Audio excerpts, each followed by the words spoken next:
relaxar o corpo, permitir essa conexão, né, com o plano superior. Sinta sua respiração, faça uma respiração bem profunda. Vamos nos conectar com a espiritualidade e que hoje, de alguma forma, as palavras que forem ditas aqui possam te auxiliar nesse processo, né? Tão às vezes difícil que nós passamos aqui neste plano encarnatório, mas sempre com a ciência de que estamos amparados pela espiritualidade, que o nosso Pai Santíssimo, né, que nunca nos abandona, que está em constância ao nosso lado, nos auxiliando, nos amparando, que eles possam hoje estar junto a cada um, acalmando os corações, desanuviando os pensamentos, trazendo serenidade, que os momentos difíceis possam ser mais fáceis de lidar, que nós consigamos hoje carregar, levar para casa, no nosso coração, o amor de Cristo, o amor que Ele tem para nos dar, e que muitas vezes nós, na nossa correria, não conseguimos parar para observar o quanto nós somos amados, o quanto nós somos amparados. Que o Cristo se faça presente e que cada um possa, no decorrer do nosso trabalho, receber aquilo que precisa, pois o coração de cada um pertence ao Cristo. Tem alguém que está vindo à nossa casa pela primeira vez?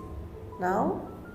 Bem-vinda à nossa casa. Eu falo que é uma casa assim que a gente pode estar como for, né? Lá em casa, assim, com aquele problema, aquela dificuldade. Aí, na hora que a gente desce aquelas escadas ou aquela rampa, é como se a gente ficasse um pouco mais leve. É porque nós estamos sendo amparados, né, pela espiritualidade. Em todos os momentos, não só aqui, lá fora também. Mas às vezes a gente acaba não prestando muita atenção no cuidado que a espiritualidade tem com a gente. E aí hoje eu recebi a incumbência, né, de vir conversar com vocês, falar um pouquinho sobre a nossa casa espiritual, do nosso livro, né, do Vinha de Luz, psicografado pelo Chico, né, com a mensagem de Emmanuel. E aí, a mensagem de abertura do capítulo, ela traz a passagem que está em Pedro, capítulo 2, versículo 5, que fala: vós também, como pedras vivas, sois edificados casa espiritual. E aí a gente pega, né, uma mensagem dessa lá da Bíblia, né? Quem é mais novo aí fica assim, meu Deus, o que é isso? Pedra viva, pedra não é um mineral, né? O que tá falando? E aí depois Emmanuel traz pra gente algumas elucidações, né? Mas se a gente pensar, né, pedra viva, sois edificados, casa espiritual, né? E aí a gente pode refletir um pouquinho a respeito disso. Pedras vivas, né? Nós, né, que já estamos na doutrina, não sei se a maioria já tem algum tempo ou se está chegando agora, né? Mas uma das coisas que é base fundamental do que nós levamos para a vida é de que nós estamos aqui de passagem, né? Nós estamos aqui temporariamente. A morte, ela não é o fim, ela é um recomeço, né? E aí, nós somos pedras vivas Porque nós estamos presos a esse corpo material, a essa matéria pesada, densa, ainda tão cheia de fragilidades. Mas estamos vivos, né? E nós estamos aqui nessa matéria para ter a oportunidade de fazer o nosso melhor, que a gente não conseguiu lá atrás, né? E aí, quando fala em edificar a casa espiritual, como assim? Fala assim, mas eu estou ouvindo aqui, né, no Ramatiz, mas nós não vamos falar dessa casa, nós vamos falar do templo que é cada indivíduo, né? A gente vê tanto aí na internet, né, esse pessoal que é mais dado, né, a uma vida mais fitness, né, mais saudável, que fala, né, que eu não bebo refrigerante, eu não como açúcar, eu não como carne, porque o meu corpo é um templo. E está certo, o nosso corpo é um templo, porque o amor divino, a luz, né, que dá origem ao nosso espírito, ela vem de Deus. Então, cada um aqui precisa cuidar do seu templo, da sua casa espiritual. E aí, quando eu estava elaborando, né, organizando a palestra, e aí eu fui lendo o texto, e cada vez que eu lia, me vinham insights, assim, de situações, né? Porque quando uma pessoa chega na porta da sua casa, ela vai olhar o que tem por fora primeiro, não é? Então a gente não quer manter a casa pintada, bonita, com jardim, tudo limpinho. Se uma pessoa ligar de última hora e falar assim, estou indo na sua casa, o que você corre e faz? Você organiza tudo, não é? Coloca tudo no lugar, põe os meninos para catar os brinquedos, chinelo e guardar, passa uma vassoura, afofa a almofada, dá uma ajeitada na pia da cozinha que às vezes está bagunçada, porque essa é a nossa vida, né? De afazeres, né? De correria, do dia a dia. Então a gente arruma porque a gente quer ver tudo muito bonito para a gente poder mostrar para o outro. Mas no dia a dia a gente consegue manter tudo muito organizado? Não, é difícil, não é? Eu falo que eu tenho 3 crianças lá em casa. E assim, na correria entre trabalho, casa, criança, né? Então assim, é uma rotina exaustiva. E a gente quando fala assim, eu vou fazer uma reforma, você não quer tudo do bom e do melhor para casa? O piso eu quero um porcelanato retificado, né, laminado brilhoso. Eu quero uma tinta bonita, eu quero uma parede diferente. Eu quero móveis que combinem. Eu quero tudo novo. Eu quero tudo do bom e do melhor. E por que às vezes nós não conseguimos fazer isso com o eu, com o meu interior? Vamos refletir um pouquinho sobre isso? No primeiro trecho do texto, Emmanuel fala assim, ó: cada homem é uma casa espiritual que deve estar por deliberação e esforço do morador, tá? Em contínua modificação para melhor. Você vai lá riscar as paredes da sua casa para ela ficar feia? Não. Né? Então, você tem que estar em contínua modificação para melhor, não o contrário. A gente precisa pensar em como se melhorar. Como eu posso ser uma pessoa melhor todos os dias? Elaine, falando assim é fácil, né? Na minha correria, lá no meu dia a dia, com aquele chefe, com aquele... né? Aquele marido, com aquela mulher que não me larga, né? Que fica ali buzinando no meu ouvido. Mas, gente, não é fácil. Ninguém falou que seria fácil. Nunca foi fácil, né? Sabe aquele negócio de dia de luta e dias de glória? Geralmente são dias de luta, dias de luta, dias de luta, às vezes um dia de glória e dias de luta. Por quê? Porque é difícil se melhorar. Então, geralmente, o que nós fazemos? Nós esperamos que o outro mude, que o outro melhore, né?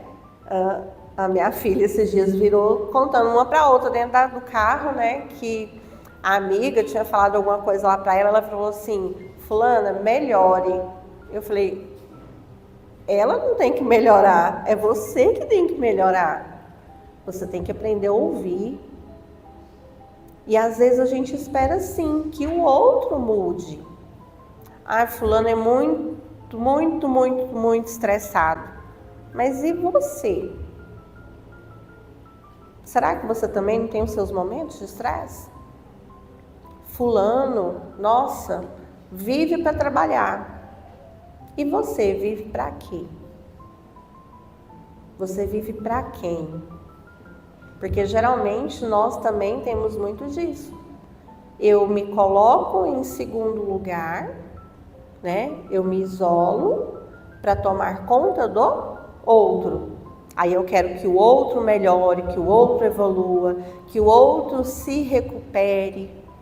E aí eu vou me deixando de lado. Você vai arrumar a casa do seu vizinho? Você sai lá da sua casa e vai lá arrumar, pintar as paredes dele? Não, por que a gente quer fazer isso com o que está convivendo com a gente? Né? Eu penso muito nisso, falando em relação entre marido e mulher, porque geralmente a gente casa, né? E aí, quando a gente não está casado, é tudo muito maravilhoso. E aí você começa a conviver com a pessoa, você fala assim, meu Deus, mas não foi com essa pessoa que eu casei, não. Para o mundo que eu quero descer. Vou devolver para a sogra. Né? Só que o que acontece? É a pessoa com quem você se casou. Mas você se casou com uma pessoa que você idealizou. Você também não mudou para casar. Só que na verdade a gente espera sempre que o outro mude. Mas e eu? E a minha casa espiritual? Né? Então a gente precisa pensar muito nisso quando a gente quer que o outro mude. Não é dever do outro mudar. É o meu dever ser melhor a cada dia. O esforço da minha melhora diz respeito a mim, não diz respeito ao outro. Eu não tenho que ser melhor para que o outro goste de mim. Eu tenho que ser melhor porque eu vim neste mundo para isso. Né? Aconteceu um fato interessante esses dias, né? Assim, eu dou aula, eu sou professora. E aí, assim, um aluno que já tinha sido meu aluno em outro momento, saiu da escola porque estava, assim, num momento de muita dificuldade, sabe? E aí, esse menino, assim, muito difícil. E aí, ele voltou para a nossa escola. E aí, quando falaram assim, fulano voltou, meninos, o professor ficou assim, com o cabelo em pé, né? Fala, pronto, é agora, né? Lá vamos nós. E aí, quando eu cheguei na sala, que eu olhei, fui até ele, né? Cumprimentei e tal, que eu conversei com ele, eu falei, não é a mesma pessoa. Abduzir esse menino. Só que não foi. Já viu aquele ditado que quando a gente não aprende pelo amor, a gente aprende pela dor? Então. E aí, foi o caso desse menino. A dor transformou ele. Porque ele não teve tempo de aprender pelo amor, né? Quando a mãe fala, quando a mãe briga, quando a mãe chama a atenção. Não é porque a mãe é ruim e a mãe não gosta de você. É porque ela te ama muito a ponto de fazer isso. De querer que você seja um pouco melhor. Mas isso vai depender da mãe querer? Não. Depende de cada um, né? E aí ele traz a seguinte fala: existem casas ao abandono, caminhando para a ruína, e outras que se revelam sufocadas pela era, entrelaçada ou transformada em redutos de seres traiçoeiros e venenosos da sombra. Aparecem de quando em quando edificações relaxadas, cujos inquilinos jamais se animam e removem o lixo desprezível. E observam-se as moradias fantasiosas que ostentam fachadas soberbas, com disfarçável desorganização interior, tanto quanto as que se encontram penhoradas por hipotecas de grave vulto, sendo justo acrescentar que são raras as residências completamente livres, em constante renovação para melhor. Se a gente for parar para pensar, isso aqui é bem profundo, né? Porque quando ele fala, né, sobre casas em ruínas, né? Aquela pessoa que está assim, que já não suporta mais as dificuldades. E às vezes ela não tem força para se refazer.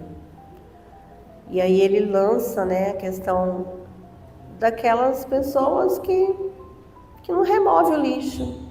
Aquela pessoa que vai se magoando e vai guardando, e ela vai remoendo aquilo, né? E ela vai relembrando, e ela vai revivendo aquela dor e aquela dificuldade. E aí, lá na frente, a pessoa tem um câncer. E aí todo mundo fala assim: ah, mas era uma pessoa tão boa. Sim, era uma pessoa boa. Mas essa pessoa era boa, mas ela conseguia guardar, ela conseguia acumular esse lixo emocional ali. Ela não buscava se livrar disso, né? Aquela casa, né, que é muito bonita por fora, e a hora que você entra na porta, assim, adentro, tá aquela bagunça, aquela sujeira, todo aquele acúmulo ali, né? E aí a gente vai observar quantas pessoas, né, você olha assim e você fala assim: não, essa pessoa tem uma vida perfeita, ainda mais agora no mundo de Instagram que a gente tem, né? Que eu comentei esses dias que a minha filha tem 15 anos, ela não tem Instagram. E aí as minhas alunas: como assim? Ela tem 15 anos e você não deixa ela ter Instagram? Eu falei: não deixo. Porque eu sou a responsável por ela, né? Então, enquanto eu achar que ela não está pronta emocionalmente e psicologicamente para ter um Instagram e saber diferenciar o que é bom do que é ruim ali, ela não vai ter. Por quê? Eu não sei vocês, mas tem dia que eu entro ali e dá aquela frustração assim no coração, assim, fala: nossa, minha vida é bem mais ou menos, bem ruinzinha, né? Você entra assim, as pessoas têm uma vida tão perfeita, tão feliz, tão maravilhosa, que você se questiona, fala: poxa, mas será que só minha vida que tá ruim assim, né? Mas não é. É porque as pessoas são essas casas que tem uma fachada muito bonita, mas que ali dentro tem um vazio muito grande, traz muita dor, traz muito sofrimento. Mas ela não quer mostrar para os outros as suas fraquezas. E muitas vezes também ela nem quer sair daquilo ali que ela vive, né? São as prisões mentais, né? A pessoa se aprisiona aquilo que faz mal a ela e ela, às vezes, ela não consegue sair daquilo ali. Então, o autocuidado, o zelar por si, ele tem que existir. Ah, mas não é muito egoísmo eu pensar em mim primeiro? Não, não é. Por quê? Se eu não estiver bem, como eu posso querer ajudar qualquer outra pessoa? Se eu não estiver muito bem, como eu vou cuidar dos meus filhos? Então, a questão do autocuidado, a reforma íntima, ela é necessária, ela é vital. A sua casa espiritual é um templo divino. Deus habita em você. Quando traz lá na Bíblia, né? Assim, eu não sou muito de ler não, porque tem umas coisas que eu acho bem difícil de entender, sabe? Isso aí eu falo para vocês com tranquilidade. Eu acho bem, porque tem um bom tempo que foi escrito, né? E aí, mas tem algumas coisas assim que me vêm, que eu acho assim que vale uma reflexão muito grande, né? Quando fala que nós somos a imagem e a semelhança do Criador. Nós podemos ser seres divinos? Sim, nós somos. Nós precisamos abraçar isso todos os dias. Eu sou um ser divino. Eu tenho muito que oferecer. Eu estou aqui, né? Você precisa todo dia se conectar com a sua espiritualidade, com a sua divindade, para que você consiga se fortalecer e passar por todo o processo que é tão doloroso. Mas ele é doloroso por quê? Porque às vezes eu permito que seja, né? Às vezes a pessoa tá ali, né? E aí ela vem, fala com você, te elogia, conversa e tal. E aí de repente, às vezes ela faz um comentário, né? Que às vezes te desagradou, né? Às vezes ela fala que você fez um trabalho incrível, impecável, que você é muito bom, mas que tal dia lembra que você não fez tal coisa, ou que ficou mal feito, ou que deu um problema. Você vai lembrar de tudo que ela te falou de bom? Não. Você se agarra àquilo que é ruim, que é pesado, que te faz mal, que te faz sofrer. Então, esse autocuidado, gente, de vigiar os pensamentos, de vigiar as atitudes, ela é essencial no nosso dia a dia, tá? Pense e repense o seu modo de cuidar do seu templo, a sua casa espiritual. E aí, ele traz um outro tapa, assim, né? Porque eu falo que cada trecho que eu leio é um tapa, assim, um chacoalhão que a gente recebe. E aí ele fala assim: o aprendiz do Evangelho precisa refletir nas palavras de Simão Pedro, porque a lição de Jesus não deve ser tomada como carícia embaladora, e sim por material de construção e reconstrução da reforma da casa íntima, né? Então, tudo que o Cristo trouxe em termos de consolo, né, para as nossas almas, como fosse um refrigério, ele não traz para falar assim, ó, eu vou pegar você no colo e vou colocar você aqui, não. A partir de agora eu vou te carregar no colo e todos os problemas vão sumir. Não é isso. Mas ele traz o material necessário para que você faça a construção e a reconstrução daquilo que você já tem dentro de você. Todos podem ser bons e melhores todos os dias. Eu preciso adotar uma criança lá na Nigéria? Não, eu não preciso fazer isso. Mas eu posso, às vezes, oferecer uma mão amiga. Às vezes eu posso parar e ouvir alguém. Eu posso, às vezes, pegar aquela pessoa com quem eu convivo ali dentro da minha casa e ter um momento de qualidade com ela. Então, às vezes, está muito perto da gente essa reconstrução de hábitos, essa reconstrução de autocuidado, de amor. Eu não preciso ir longe, né? Às vezes, igual, por exemplo, eu vejo que aqui tem muitos casais, né? Tem filhos com os pais.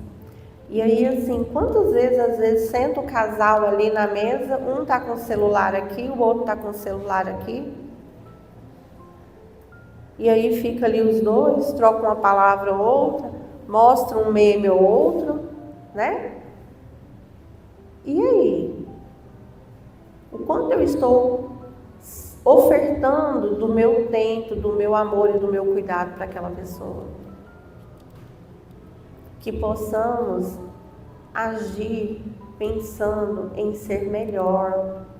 Ah, mas eu estou ali, estou conversando, eu estou vendo, eu estou dando atenção. Não, você não está dando atenção. Às vezes o filho, né? Você está ali no celular, o filho, mãe, menino, peraí. E aí ele, por exemplo, a criança, ela entende como se ela não tivesse importância para você. Ah, mas eu só estou olhando o celular. Mas na cabecinha dele, o celular é mais importante. Olha para você ver o quanto nós somos seres que podem influenciar. Então eu preciso cuidar de mim, dos meus hábitos, né? Do meu autocuidado. Eu preciso cuidar do meu corpo físico também, né? Se eu sei que eu tenho diabetes e eu não posso comer o doce, eu vou comer o doce? Tá errado, não tá? Então, se eu sei o que é certo, por que eu continuo fazendo o que é errado? Então, nós precisamos refletir nisso. Se só eu, depende de mim, a minha mudança depende somente de mim, não depende do outro. E eu não tenho que esperar, mas o fulano não pega um copo d'água para mim, por que eu vou fazer as coisas para ele? Né? Mas é isso. Né? A palavra, ela edifica, não edifica? Se eu falar, eu preciso que você seja mais cuidadoso, tenha mais jeito com as coisas. Mas eu não dou o exemplo disso, e aí? Então, a palavra, ela edifica. O exemplo, ele arrasta. Então, não é porque o outro não faz por mim que eu não posso fazer por ele. Então, eu preciso estar constantemente em vigilância. Temos que ser vigilantes. Não do outro, não da vida alheia, mas de mim, do que eu faço, do que eu tenho de atitude em relação ao outro. Porque aqui, quem nunca, né? Quem nunca cobrou de alguém alguma coisa, mas que você faz de errado? Quem nunca? Mas eu não tenho que cobrar do outro, eu tenho que cobrar de mim. Porque a salvação, gente, ela é individual. Ela é individual. Ou você acha que você vai salvar o outro? Ninguém vai salvar ninguém. O que você pode fazer é o quê? Pedir a Deus, vamos, Senhor, ajuda. Né? Faça da tua parte que eu ajudarei, né? Mas, se o outro não quiser também, ele não vai mudar, então mude você. É você que trouxe as suas dívidas, os seus compromissos reencarnatórios. Então é você que pode mudar, não é o outro. Claro que a gente quer o melhor para quem está do nosso lado, né? Outra coisa, muitas vezes é imprescindível que os alicerces de nosso santuário interior sejam abalados e renovados. Muitas vezes a gente passa por situações na vida em que é como se a gente tivesse realmente assim se quebrado, né? E é igual um jarro, um vaso de vidro. Se ele cair e quebrar, você pode juntar as pedacinhos ali e colar, não pode? Mas ele vai voltar a ser o que era? Não. Vão ficar as marcas, vão ficar as cicatrizes. E aí, gente, o que acontece? Esse vaso, ele é um vaso, mas ele não é o mesmo. E isso é necessário. Às vezes as dores fazem com que nós consigamos essa renovação interior.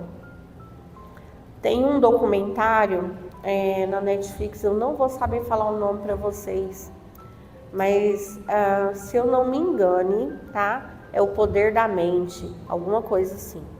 E aí ele fala o quanto nós temos o poder da transformação pelo que nós pensamos. Então, que possamos sim, todos os dias, pensar em como eu posso ser uma pessoa melhor. A nossa mente, ela pode ser moldada, né? E às vezes esses abalos, né, que seja uma doença, que seja a perda de uma pessoa da família, isso faz com que os nossos conceitos e preconceitos sejam revistos. Isso é necessário para que essa transformação aconteça, né? Outro ponto, já para concluir, né, que os nossos irmãos estão chegando para o passe agorinha. E aí ele traz assim, ó: Cristo não é somente uma figura filosófica ou religiosa nos altiplanos do pensamento universal. É também o restaurador da casa espiritual dos homens. Só que a gente não pode deixar acontecer o que geralmente acontece. Deus restaura a nossa casa espiritual? Sim, mas a gente não pode ser igual bombeiro, né? Só na hora de apagar fogo. Só na hora que eu estou no momento de dificuldade, que eu estou no momento de muito apuro, que eu lembro de: Senhor Deus, está aí, me ajuda? Não, né? Essa reforma que vem também da espiritualidade, né? Que vem do Cristo, ela tem que ser diária. A conversa diária, a oração antes de dormir, né? Geralmente a gente aprende quando é criança ainda. Então, esse momento de intimidade com Deus, ele é necessário para fortalecer a fé todos os dias, para que ela não se perca nas rachaduras das dificuldades. O cristão sem reforma interna dispõe apenas das plantas do serviço. O discípulo sincero, porém, é o trabalhador devotado que atinge a luz do Senhor, não em benefício de Jesus, mas sobretudo em favor de si mesmo. Ontem a gente estava no curso com o Sérgio, né? E aí ele falou um negócio pra gente, isso ficou na minha cabeça. A hora que eu estava fazendo lá, elaborando a palestra, que eu fui passar o olho de novo, eu falei: gente, olha o que ele falou ontem, né? E aí ele falava, né, que nós achamos que estamos aqui melhorando para Deus, né? Para Cristo. Eu estou fazendo uma boa ação, Deus vai ficar feliz comigo. Só que não é isso. Eu estou aqui para que eu possa melhorar. O eu. Não é para Deus, não é para o meu marido, não é para minha mulher, não é para o meu filho. É o eu. Então, tenha esse olhar para você, de fé, de autocuidado, de reforma. A gente não pode esquecer que a fé, ela nos sustenta todos os dias, né? Tanto é que tudo que a gente fala é assim: graças a Deus, se Deus quiser. Mas não basta Deus querer, gente. Vocês também têm que fazer a parte de vocês, né? Todo mundo aqui precisa fazer a sua parte. É o autocuidado, é a reforma íntima. Não esperar que o outro faça por você, tá? E assim, às vezes a gente só aprende isso na dificuldade. A gente só aprende isso em momentos de muita dificuldade. Então, que possamos ter esse olhar no hoje e não no momento de dificuldade. Agora eu vou pedir para os nossos irmãos relaxarem, pôr o pezinho para baixo da cadeira para ficar mais fácil, né? No momento no momento do passe. Vamos pedir aos nossos irmãos que estão aí na espiritualidade, que eles se façam presentes, que eles tragam o conforto, a tranquilidade, que essas palavras ecoem no coração de vocês durante essa semana, que você possa ter um olhar para você, para que você sinta o amor de Deus, para que você se sinta abraçado por Ele, mas ciente de que os passos, eles devem ser dados um de cada vez. Vamos pedir a Deus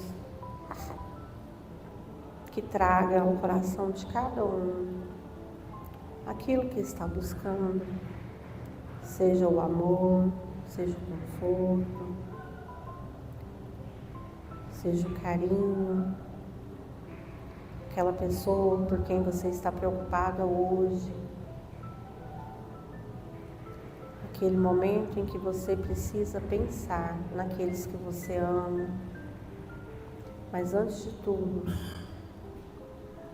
que você se sinta acolhido. Pai Santíssimo, que em sua infinita misericórdia se faça presente, restaurando cada um dos nossos irmãos aqui hoje presentes, encarnados e desencarnados, e que nós possamos receber todo o amor, todo o cuidado, todo o carinho do nosso Pai. Que cada um possa hoje sair daqui melhor do que chegou, que possa compreender o quanto é amado,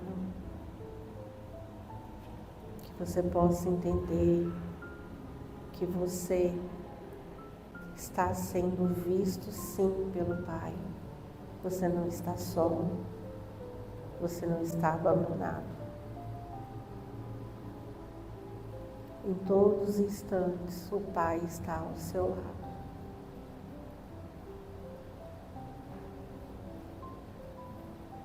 Que você possa hoje ter os seus pensamentos tranquilizados,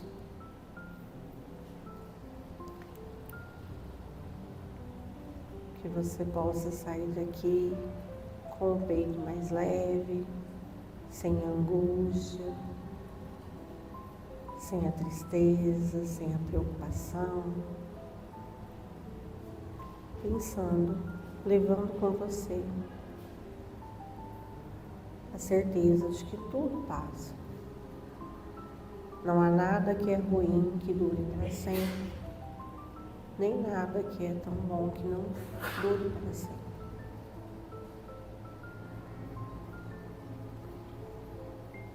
Todos somos filhos do Criador. Todos estamos aqui com um propósito. E Ele crê em cada um que aqui está hoje. Ele sabe do seu desejo, Ele sabe aquilo que está lá no fundo do seu coração, da sua alma, que está te afligindo. Entregue ao Pai, entregue a Ele tudo que está em seu coração. Permita que Ele se faça presente em sua vida. Permita que Ele te ajude, que seja feita a vontade dEle. Vamos agora fazer a oração que o Pai nos deixou. Pai nosso, que estais nos céus, santificado seja o vosso nome. Venha a nós o vosso reino, seja feita a vossa vontade, assim na terra como nos céus. O pão nosso de cada dia nos dai hoje, perdoai as nossas ofensas, assim como nós perdoamos a quem nos tem ofendido. Não nos deixeis cair em tentação, mas livrai-nos do mal, porque o nosso reino, o poder e a glória para sempre. Assim seja.